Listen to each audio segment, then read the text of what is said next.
স্বাগত জানাচ্ছি ভোরের পাতায়।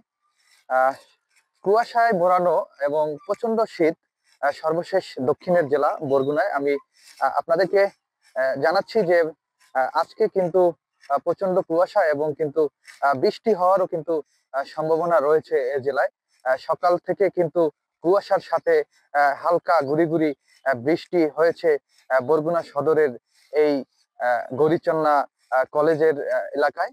তো এখানে আমি আপনাদেরকে দেখাচ্ছি যে আমি এখন আঞ্চলিক মহাসড়কের পাশে দাঁড়িয়ে আছি এবং আপনাদেরকে আমি যদি একটু আমার যে পিছনের যে দৃশ্য সেইগুলো যদি দেখাই তাহলে আপনারা বুঝতে পারবেন যে কতটা কুয়াশা এবং কতটা শীত এই অঞ্চলে।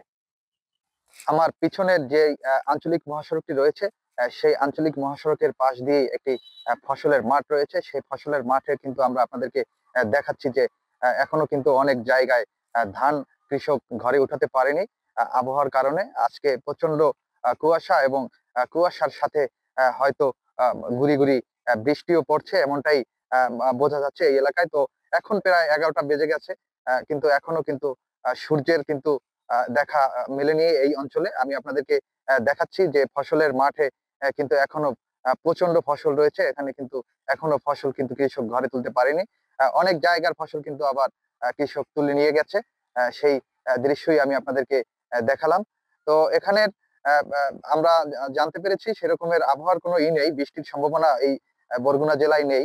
তবুও প্রচন্ড কুয়াশা, হয়তোবা পার্শ্ববর্তী কোনো জেলায়, উপকূলীয় জেলায় বৃষ্টির সম্ভাবনা রয়েছে, যে কারণে হচ্ছে এই এলাকায় মেঘাচ্ছন্ন রয়েছে আকাশ এবং প্রচন্ড কুয়াশা রয়েছে বলে আমি ধারণা করছি। তো আপনারা দেখছেন যে একেবারেই কুয়াশায় এই অঞ্চলটি ঢাকা রয়েছে এবং এই আমার পাশেই রয়েছে ঢাকা বরগুনা আঞ্চলিক মহাসড়ক। এখান থেকে ঢাকার পরিবহন গাড়ি এবং সকল ধরনের যান চলাচল এই এই সড়কটি দিয়ে চলাফেরা করে। তো কুয়াশার কারণে কিন্তু পরিবহন গুলোরও অনেক সমস্যা হয় বলে চালকরা জানিয়েছেন আমাদের কাছে, যে কুয়াশায় তাদের অনেক গাড়ি চালাতে অনেক কষ্ট হয়।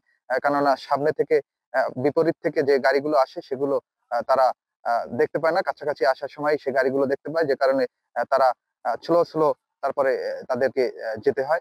সর্বশেষ এই দক্ষিণের জেলায় এখানে কিন্তু 3 ফসলি জমি এবং অধিকাংশ জমিতেই বছরে 3 বার ফসল ওঠে এবং এই আমন ধানটা যদি তারা খুব দ্রুত ঘরে উঠাতে পারে, এরপরেই কিন্তু তারা মুগ ডালের চাষাবাদ করবে এবং সেই মুগ ডালের চাষাবাদই কিন্তু কৃষকরা ব্যাপক লাভবান হয়।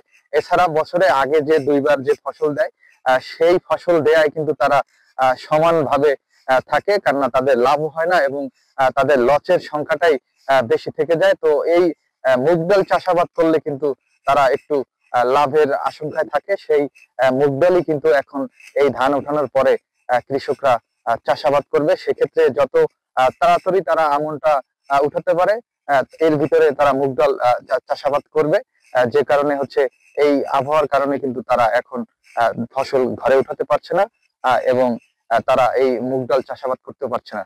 তো আমি জানাচ্ছিলাম বরগুনা থেকে মিরাজ খান। সবাই ভালো থাকবেন, সবাই ভোরের পাতার সাথে থাকবেন।